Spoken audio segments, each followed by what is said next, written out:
Gitche Manitou est un parc national situé à la limite entre l'Iowa et le Dakota du Sud. Quand j'étais adolescente, tout le monde avait peur d'y aller à cause de ce qui était arrivé. On a l'impression que la mort rôde dans cette forêt. On est tout le temps sur ses gardes. On a peur que quelqu'un soit caché derrière un arbre et surgisse de l'obscurité. C'est glaçant. On ne savait pas du tout qui étaient les coupables ni pourquoi ils avaient agi ainsi. Je ne comprenais pas comment une chose pareille pouvait arriver. J'ai eu l'impression que tout mon univers s'écroulait d'un coup. Ce qui s'est passé cette nuit-là, c'est un cauchemar grandeur nature. Le genre d'horreur qui vous trotte dans la tête et vous fait paniquer quand vous vous retrouvez tout seul dans un coin perdu.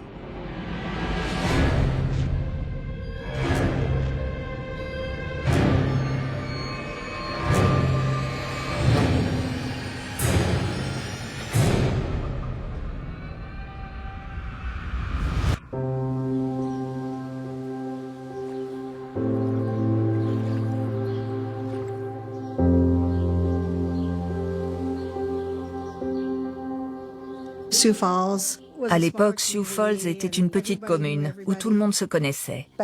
C'était une ville sans histoire. J'ai grandi entourée de mes parents, de mon frère aîné, Bill, et de Mike, mon frère cadet. Mike était un chouette grand frère, même si on ne faisait pas grand-chose ensemble, vu qu'il avait 5 ans de plus que moi. Moi, j'étais la petite dernière.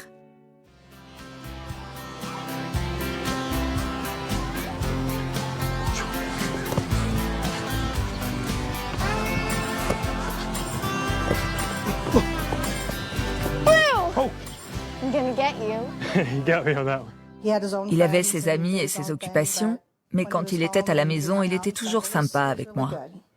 Go fetch your bucket. Yep. I made that for you, Mom. Yep. Can you see out of it? J'étais déguisée en fantôme pour Halloween. J'avais un drap sur la tête avec des trous pour les yeux. Il m'a emmené faire le tour des voisins avec une de mes copines. J'ai un souvenir très net de cette soirée. Il restait sur le trottoir pendant qu'on allait sonner aux portes pour avoir des bonbons. Il avait renoncé à sortir avec ses amis pour nous accompagner. On s'est bien amusés. Je suis contente qu'on ait pu faire ça ensemble. C'est un merveilleux souvenir que j'ai de lui. C'était un super grand frère. 2 semaines après cette soirée, la petite fille de 10 ans que j'étais a perdu toute son insouciance. Tout a changé en une nuit.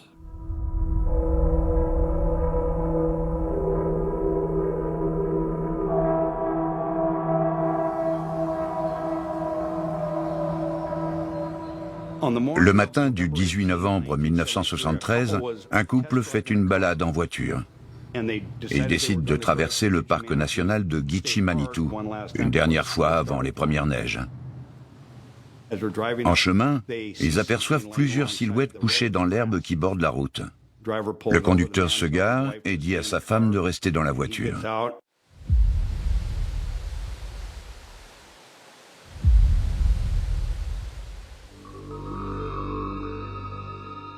Il s'approche et comprend que la situation est grave. Il s'est passé quelque chose d'horrible. Cette commune rurale n'avait jamais connu ce genre de drame. D'ailleurs, le shérif n'avait même pas de ruban jaune dans sa voiture pour délimiter la scène du crime. Il n'en avait encore jamais eu besoin. Quand une petite ville est frappée par un crime de cette ampleur, les autorités locales demandent des renforts au bureau des enquêtes criminelles de l'État. Quand on est arrivé, l'ambiance était vraiment sinistre. Juste à l'entrée du parc, au début de l'allée, il y avait un petit parking et sur la gauche, une zone avec des hautes herbes. C'est là que les corps avaient été abandonnés. J'ai rarement vu une scène de crime aussi horrible. Il y avait du sang partout. Les 3 adolescents étaient couchés sur le ventre. Vu la taille des blessures et la quantité de sang dans l'herbe, les inspecteurs en ont déduit qu'on les avait abattus au fusil. Ils ont pu identifier les victimes grâce à leurs papiers d'identité. Stuart Beatty, 18 ans. Son petit frère de 14 ans, Dana. Et Mike Adrat, 15 ans. Roger SM, 17 ans, sera retrouvé près du feu de camp abandonné. On a retrouvé une guitare posée contre un arbre, ainsi que la moitié d'un joint de marijuana. Visiblement, ces gamins étaient venus là pour faire de la musique et s'amuser un peu.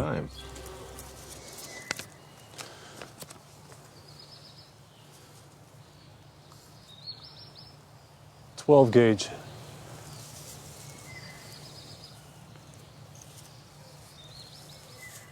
$20 gauge.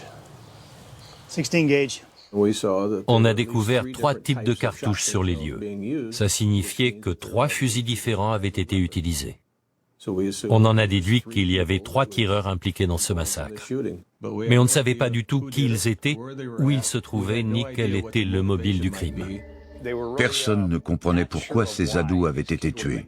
Peut-être une histoire de vengeance. La police a retrouvé un peu de marijuana sur les lieux. Un rendez-vous avec des dealers qui avaient mal tourné, on ne savait pas.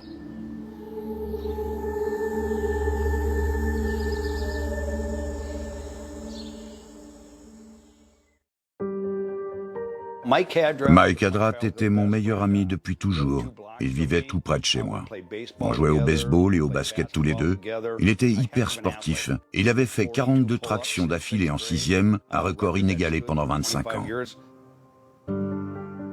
Les frères Beatty étaient très liés. Stuart jouait de la guitare, mais la famille n'avait pas les moyens d'en acheter une deuxième pour son petit frère. Alors il lui apprenait à en jouer sur la sienne dès qu'il avait un peu de temps. Tout le monde aimait Roger SM. Ses professeurs, ses camarades de classe.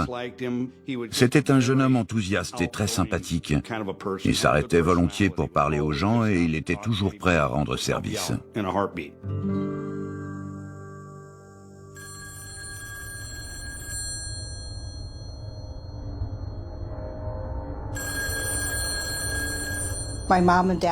Mes parents et moi, on était en train de dîner quand la mère de Roger SM a téléphoné. Elle avait entendu dire qu'il s'était passé quelque chose dans le parc. Apparemment, plusieurs adolescents avaient été tués. Il y avait eu des coups de feu et Mike avait été abattu. Il était mort. C'était fou. Je ne comprenais pas comment une chose pareille pouvait arriver. Il était juste parti au parc avec ses amis. Pourquoi quelqu'un les aurait tués? Ça n'avait aucun sens à mes yeux. Je l'avais vu quelques heures avant. Comment pouvait-il être mort? C'est difficile de décrire ce qu'a pu ressentir la petite fille de 10 ans que j'étais. J'ai eu l'impression que tout mon univers s'écroulait d'un coup. Il était mort.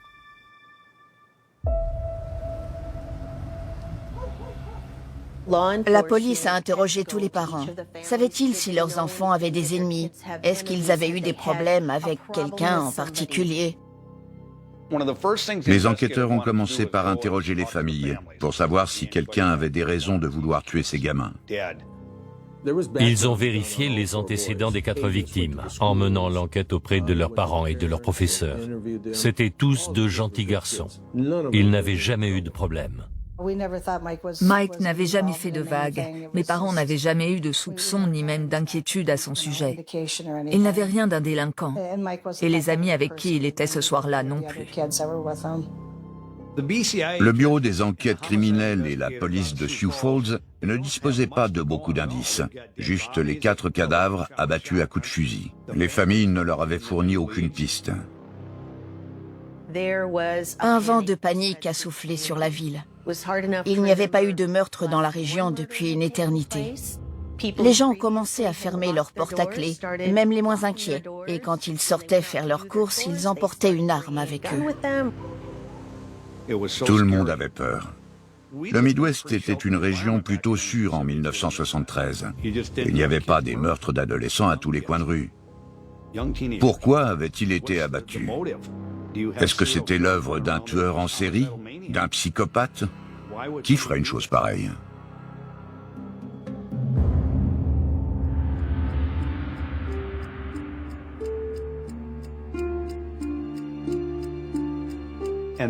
Dès le lendemain, une jeune fille se présente au poste de police de Sioux Falls. Elle affirme qu'elle était dans le parc la veille au soir. Qui est donc cette adolescente et quel est son lien avec cette affaire? L'après-midi qui suit le drame, une adolescente de 13 ans demande à parler aux enquêteurs. Son nom est Sandra Chesky. Que sait-elle sur ces meurtres et de quoi a-t-elle été témoin? Chaque fois qu'on l'interroge, elle raconte la même chose, dans les moindres détails.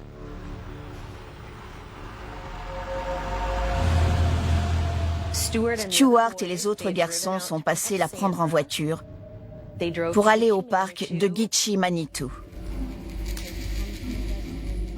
Ils ont fait un feu de bois et se sont installés autour pour passer la soirée.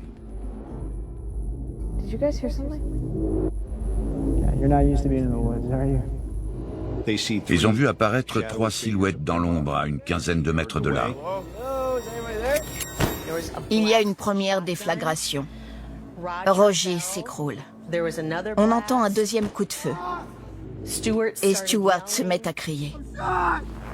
Il les force à les suivre le long d'un chemin, jusqu'à ce qu'ils arrivent près d'un pick-up qui était garé là. L'un des hommes fait monter Sandra dans le véhicule et il l'emmène. Il lui raconte qu'ils sont de la police, de la brigade des stupes, et qu'ils ont tiré sur ses amis avec des fusils hypodermiques. Puis il lui demande « Où est-ce que tu habites? Je vais te ramener chez toi. » So we read your statement. It says right here that you said that these men said they were cops. That those shots you heard were tranquilizer guns. Did anything about that seem odd to you? Ça paraissait complètement invraisemblable. Qui aurait pu croire cette histoire? 3 hommes qui sortent de nulle part et qui tuent 4 adolescents sans aucune raison. Et finalement, ils épargnent une jeune fille qui a tout vu et vont même jusqu'à la raccompagner chez elle. Ça n'avait pas de sens. Pourquoi aurait-il épargné une personne après en avoir tué 4 autres? Pourquoi laisser un témoin en vie? Let's start by stating your first name. Certains enquêteurs ont refusé de croire son histoire. Pour eux, il était impossible qu'elle ait cru un seul instant que ses amis étaient juste endormis, pas avec tout ce sang partout. Donc on a fini par l'interroger avec un détecteur de mensonges.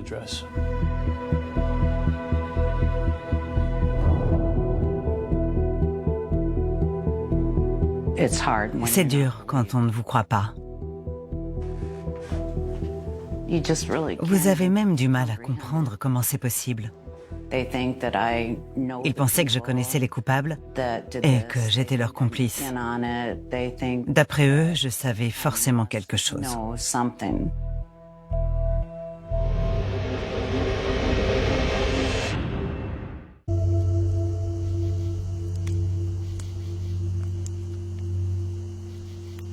It's gonna be a good night, guys. I don't know. It's kind of creepy out here. Nah, come on, Sandra. There's nothing to worry about. Okay. Just promise me you won't leave me alone out here. Of course. Promise. Don't worry about that. Roger était mon premier petit ami. Il m'avait appelé pour me proposer de passer la soirée avec eux. Je ne connaissais pas le parc de Gitche Manitou.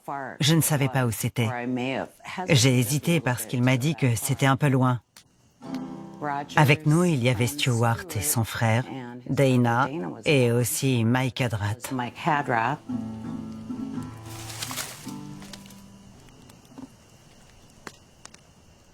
Did you guys hear something?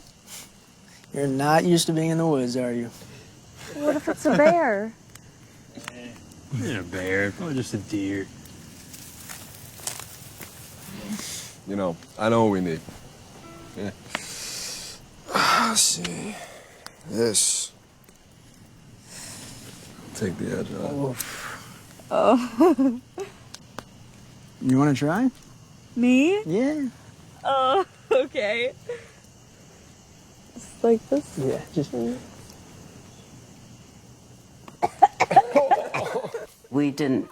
On n'avait rien à boire, mais les garçons avaient apporté un joint qu'on se faisait passer. C'était la première fois que je fumais de l'herbe. You okay? Yeah. that'll do it. J'étais assise à côté de Roger et il avait mis son bras autour de moi. Stuart jouait de la guitare. J'aurais voulu que cette soirée ne finisse jamais.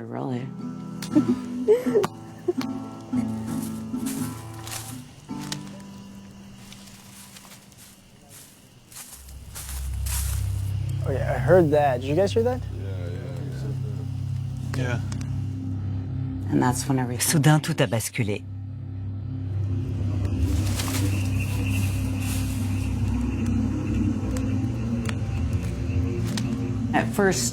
Au début, on ne s'est pas vraiment inquiété.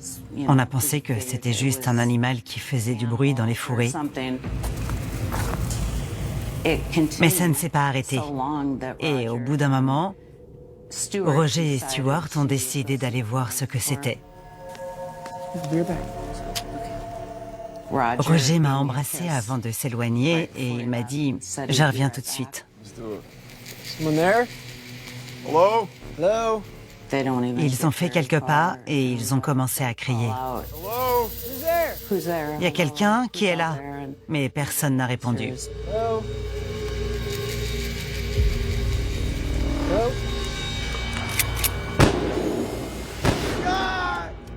Et c'est à ce moment-là que tout a dégénéré.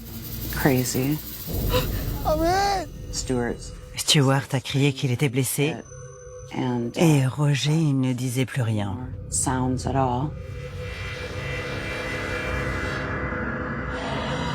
This is the police. Narcotics. Ils ont dit qu'ils étaient de la police. J'ai pensé qu'ils nous étaient tombés dessus parce qu'on fumait de l'herbe. Mike leur a demandé « Qui êtes-vous? Qu'est-ce que vous voulez? Pourquoi vous nous tirez dessus ?» Il y a eu un nouveau coup de feu et Mike s'est effondré.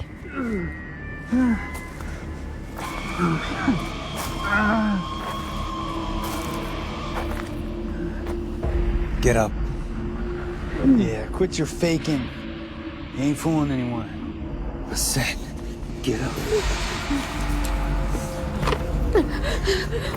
You too.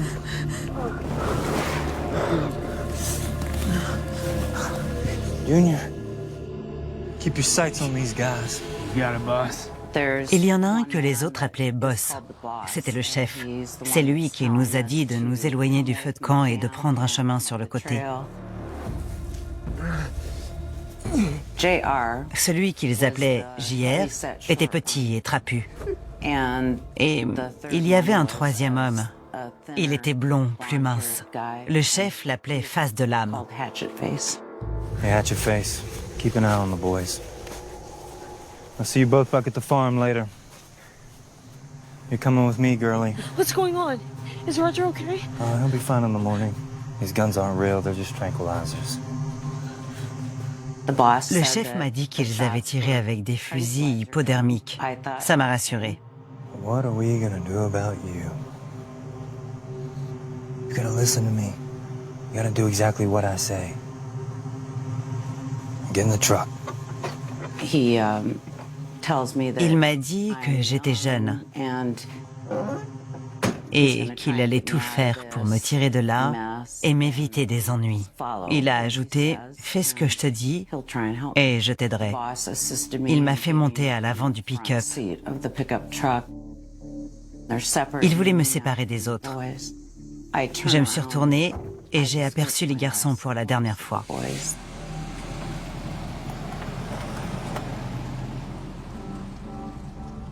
Je ne sais pas combien de temps on a roulé.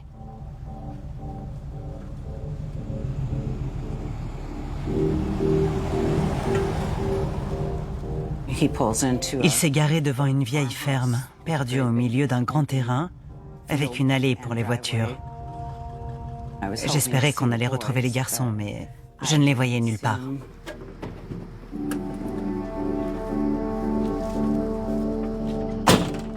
Don't you make a move, little girl.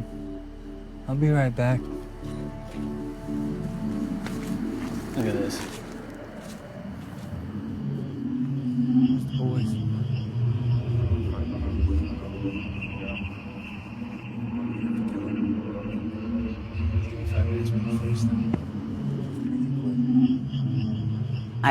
Je m'attendais à ce que le chef revienne me chercher, mais au lieu de ça, c'est JR qui est venu.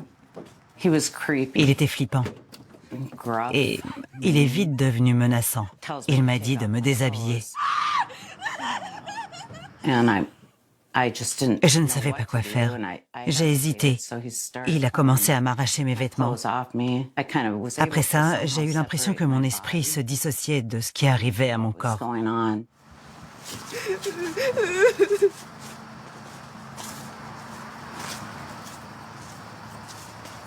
All right. You're up. All right. You boys go clean those bodies in the park. I'll take care of the girl. You got it. Finish it.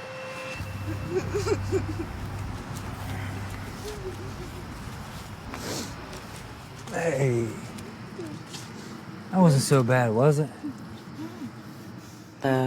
Celui qui m'avait violée s'est éloigné et le chef est revenu me voir.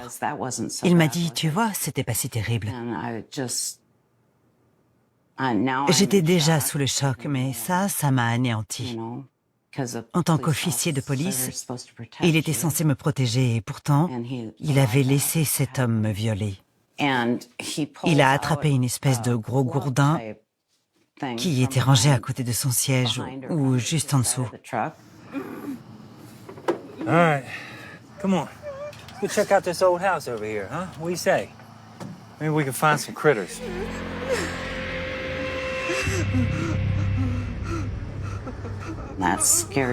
J'étais complètement terrorisée. J'étais sûre à 100% qu'il allait me tabasser à mort dans cette maison à coups de gourdin.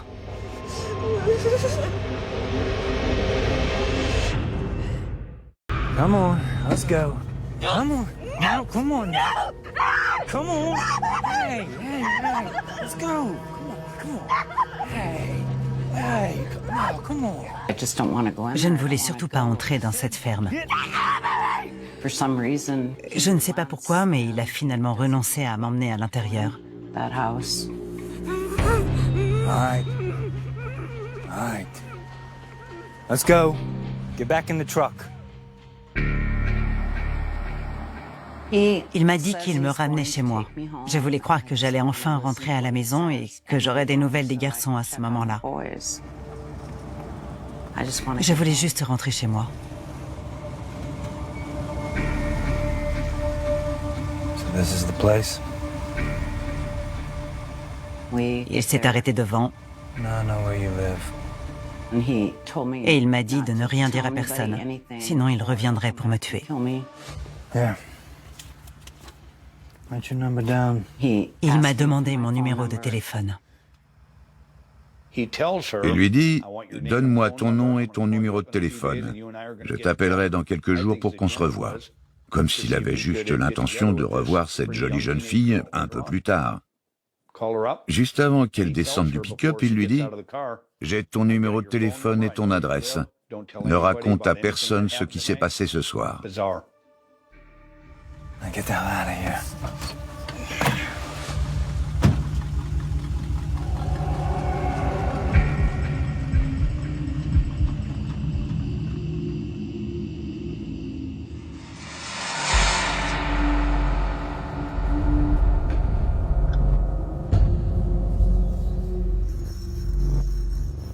All right. Looks like everything's checked out. Can I see Roger now? Is he okay? Sandra, I'm sorry to have to tell you this, but those men were not police officers. And those definitely weren't tranquilizer guns. Your friends aren't coming back. They're gone. J'ai enfin réalisé que mes amis étaient morts, mais je ne comprenais pas pourquoi. J'avais l'impression qu'un poids énorme m'était tombé dessus et m'avait écrasé au sol. Je n'arrivais pas à y croire. C'est à ce moment-là que ma mère est arrivée. Je me souviens que je me suis jetée dans ses bras. Elle m'a serré très fort et on s'est mis à pleurer toutes les deux.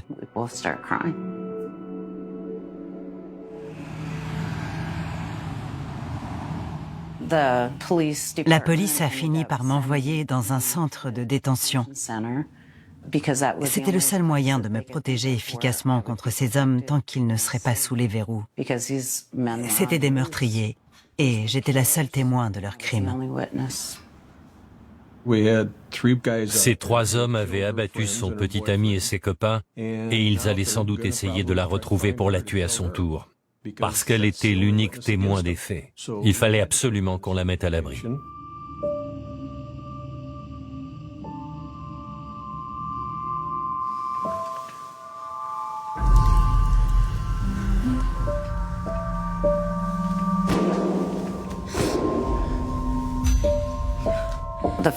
La première nuit que j'ai passée au centre de détention en tant que témoin a été comme un long cauchemar. Je ne sais même pas comment j'ai pu m'endormir. Ça tournait en boucle dans ma tête. Je pensais aux garçons et j'imaginais ce qu'ils avaient dû vivre. J'aurais tellement voulu les retrouver. Leur visage me hantait. Je les revoyais partir avec ces hommes armés de fusils et je revivais sans cesse mes derniers instants avec Roger, quand il m'a embrassée en me disant qu'il revenait tout de suite.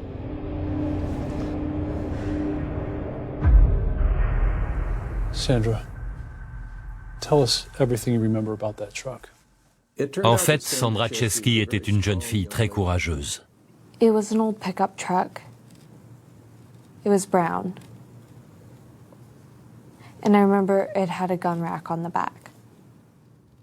J'ai passé plusieurs heures avec elle, le temps de faire des croquis et des portraits robots basés sur ses souvenirs.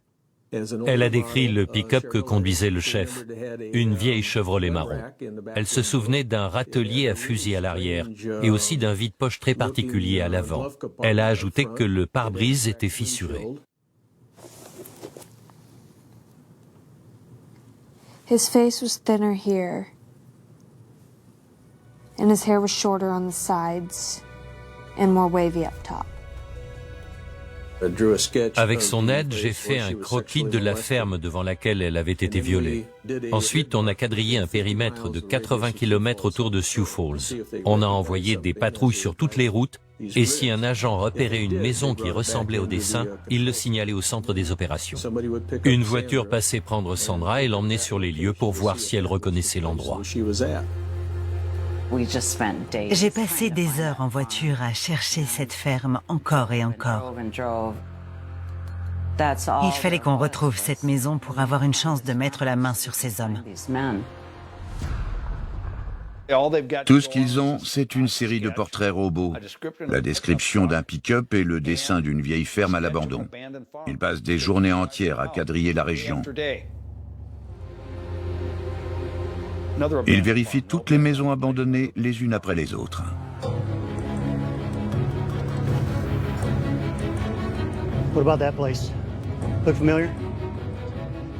Par moments, la frustration prenait le dessus. Un jour où j'étais dans la voiture du shérif, il s'est garé sur le bord de la route. No, I don't think that's it. I know you know who these guys are. I want you to tell me right now. Je l'ai regardé et je me suis dit, c'est fou, il ne me croyait toujours pas. Je ne lui ai même pas répondu, c'était au-dessus de mes forces. Je me demandais comment il pouvait encore douter de moi. Ça a été vraiment dur. On dormait très peu. On exploitait le plus petit indice dans l'espoir de retrouver ces hommes. Et les journées étaient interminables. On voulait mettre la main sur les coupables et on était prêt à suivre n'importe quelle piste pour réussir à les traîner devant la justice. Les pistes se font rares, jusqu'au jour où on leur signale une autre maison à l'abandon au nord-ouest de Sioux Falls. J'étais dans une voiture avec 2 policiers sur une route de campagne, toujours à la recherche de cette ferme. Je n'avais plus beaucoup d'espoir.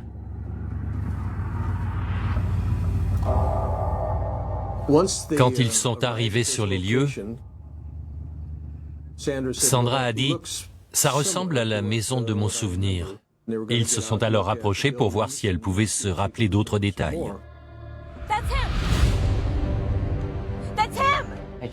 Je me suis mise à crier. C'est lui, c'est le boss. Ils se sont garés en vitesse et un des policiers m'a fait descendre de la voiture avec lui.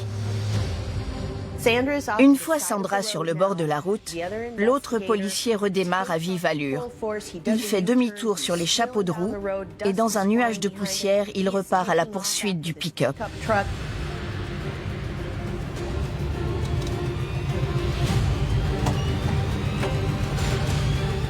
500 mètres plus loin, il oblige le pick-up à s'arrêter. Il descend de sa voiture et s'approche.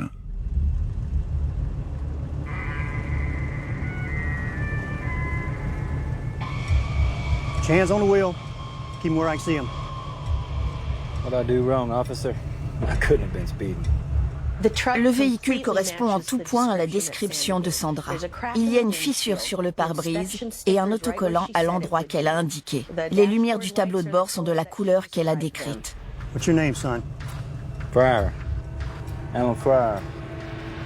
But honestly, I don't know what this all's about. Le conducteur est un homme grand et mince qui correspond au portrait robot du chef. Le policier lui demande son nom et ses papiers. Il répond qu'il s'appelle Alan Fryer. On a emmené le suspect au poste de police de Sioux Falls, où se trouvait le centre des opérations. La personnalité d'Allen était particulière. C'était un garçon élevé à la ferme, plutôt désinvolte. Il était très sociable et il aimait raconter des anecdotes. You know why we're here, don't you? We're investigating the murders at Gitche Manitou. Oh, yeah. Yeah, I heard about those. It's a shame what happened to those kids out there. D'abord, il a nié être allé à Gitche Manitou ce soir-là. Hey, look, I know Gitche Manitou. You know, I know that place like the back of my hand. But y'all got the wrong guy here. I wouldn't hurt a fly. Alan, where were you the night of November 17th? I can't remember, but I mean, I sure as hell wasn't at Gitche Manitou. I think I was out hunting with my brothers, James and David. Les trois frères Fryer font partie d'une famille de 13 enfants. Allen est le plus âgé des trois. Il travaille comme ouvrier agricole dans plusieurs fermes. Ça se faisait beaucoup à l'époque. David a 24 ans et des antécédents de violence. Quand il était ado, il avait été arrêté avec un de ses amis alors qu'il tirait sur des passants à la carabine depuis leur voiture. Surnommé JR, James est le plus jeune des trois. Il a une personnalité instable. Il ne sourit jamais et met souvent les gens mal à l'aise. Il a un comportement qu'on peut qualifier d'asocial et il peut même faire un peu peur. Parmi les trois frères, c'est celui qui paraît le plus instable, psychologiquement parlant. Il fallait que je les identifie formellement et j'appréhendais beaucoup ce moment. J'avais très peur de me retrouver si près d'eux. That's them. That's the boss. That's Hatchet Face over there. Je les ai reconnus sans problème. Je les ai désignés tous les trois, l'un après l'autre, sans aucune hésitation. And that's JR. On n'oublie pas le visage de quelqu'un qui vous fait subir de telles horreurs. C'est le visage qui orne vos cauchemars. Je voulais les identifier pour qu'ils soient inculpés et qu'ils paient pour leurs crimes. Très vite, David Fryer décide de plaider coupable. Du coup, il donne beaucoup d'informations à la police en racontant ce qui s'est passé ce soir-là. Les trois frères avaient décidé d'aller à Gitche Manitou pour chasser illégalement le cerf dans le parc. C'est pour ça qu'ils avaient des cartouches de chevrotine dans leurs fusils. Mais ils ont fini par changer de cible et ils ont abattu 4 adolescents. Oh. Yeah, just lay down. Okay, never done this before. We got pot. Well, isn't that interesting? You know what's more fun than hunting deer? Let's do it. Let's crash the party.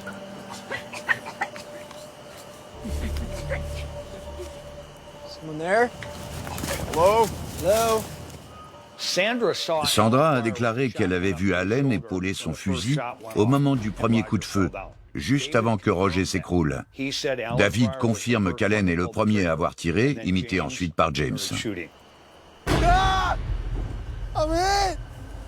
This is the police. Narcotics. Hey man, why y'all doing this? Why y'all coming out here? David raconte qu'après le départ de Sandra avec Allen, James et lui sont allés jusqu'au van de Stewart pour allumer les phares. Puis James a ouvert le feu avec son fusil. Il a d'abord abattu Dana, puis Stewart et enfin Mike. David explique qu'il a lui aussi tiré sur Stewart, mais il affirme que le garçon était déjà mort quand il a appuyé sur la détente.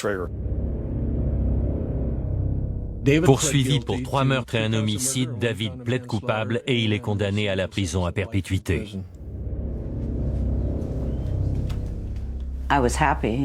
J'étais soulagée de ne pas être obligée d'aller témoigner contre lui devant un tribunal. Mais il y avait encore les 2 autres frères.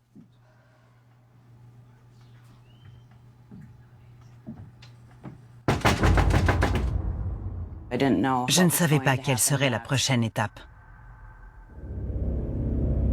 James et Allen ont l'intention de plaider non coupable, et en attendant, ils sont en détention provisoire dans la prison du comté de Lyon. Mais figurez-vous qu'un matin, la nouvelle fait le tour de la région. Allen et James Fryer se sont évadés. Les 2 accusés sont en cavale.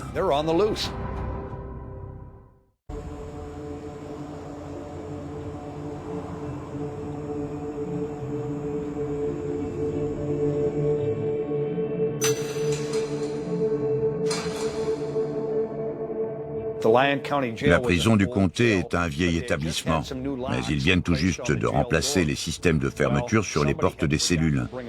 Sauf que, par négligence, ils ne les ont pas soudés comme il le fallait. Allen Fryer s'en est aperçu, et il lui a suffi d'une tige de métal arrachée à son sommier pour ouvrir le verrou et s'enfuir avec son frère.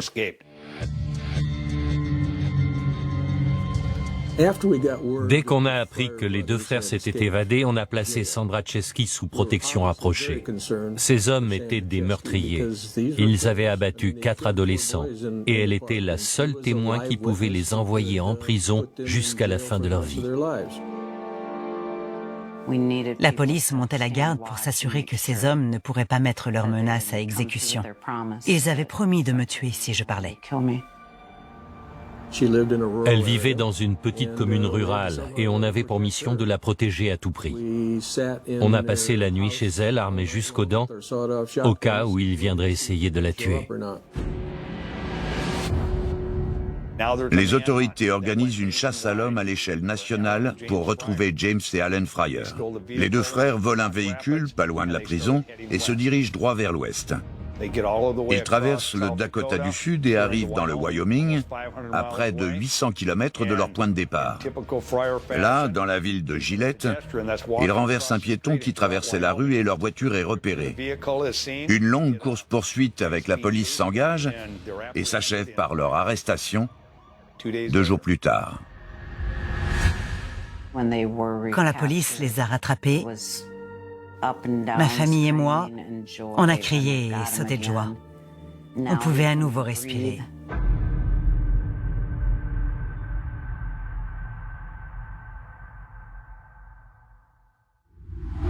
Le procureur décide de ne pas inculper James Fryer pour le viol de Sandra. Il ne veut pas qu'elle soit obligée de venir raconter son agression à la barre. Il dispose d'assez de preuves pour le faire condamner pour meurtre avec préméditation. James ne sortira plus jamais de prison. Au début, j'ai été déçue que JR ne soit pas aussi poursuivi pour viol. Mais j'ai fini par faire la paix avec ça. Il sait ce qu'il a fait, et moi aussi. Quand Sandra est venue témoigner, elle a fait preuve d'un courage incroyable. À l'époque, il n'y avait pas d'assistance psychologique systématique pour les victimes. Mais elle a fait face à tout le monde. Certains jours, elle a même passé plus de 2 heures de suite à la barre. Son témoignage ne leur a laissé aucune chance de s'en sortir.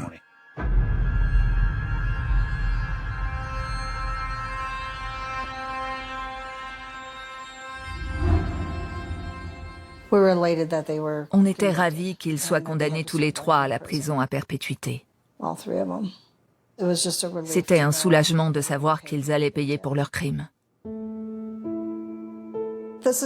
Ça a eu une incidence sur ma vie entière de ne plus avoir Mike à mes côtés. Quand je regarde des photos de lui, je ne vois pas juste un ado de 15 ans, je vois mon grand frère. Je parle de lui souvent pour entretenir son souvenir. Je ne voudrais pas qu'on finisse par l'oublier. Il est toujours là. Il est présent dans mon cœur et il y restera toujours. Tous les quatre étaient des ados sympas et ils avaient la vie devant eux jusqu'à ce que ces hommes les assassinent. J'espère qu'on se souviendra d'eux encore longtemps parce que c'était des chouettes gamins. Vraiment très chouettes. Sandra, one more comment. Gitchy. Gitchy girl. Stay back. No comment. Les médias se sont jetés sur Sandra. Les journalistes étaient prêts à tout pour obtenir quelques mots ou une photo de la rescapée du massacre de Gitchy Manitou. On m'a dit baisse la tête pour qu'ils ne puissent pas prendre ton visage en photo. On m'a expliqué que les journalistes feraient leur possible pour publier mon portrait et que je devais tout faire pour éviter ça. Ça explique en partie pourquoi j'ai marché la tête baissée vers le sol pendant plus de 20 ans. Certaines personnes ne me croyaient pas, y compris dans mon lycée. Et je suis vite devenue infréquentable. J'ai dû vivre avec ce sentiment de culpabilité pendant des années. J'avais honte parce que j'étais la seule à avoir survécu. J'aurais dû mourir avec les autres. Personne n'avait l'air de penser que j'avais fait ce que je pouvais. Et même aujourd'hui, certains croient encore que j'étais complice. La petite rescapée de Gitchy Manitou est devenue une femme forte. Quand on pense aux horreurs qu'elle a vécues ce soir-là, c'est terrible. Ça me touche particulièrement parce que je suis enseignant. Je travaille avec des ados et je sais à quel point ces années-là sont importantes. Vraiment, ça me fait mal au cœur.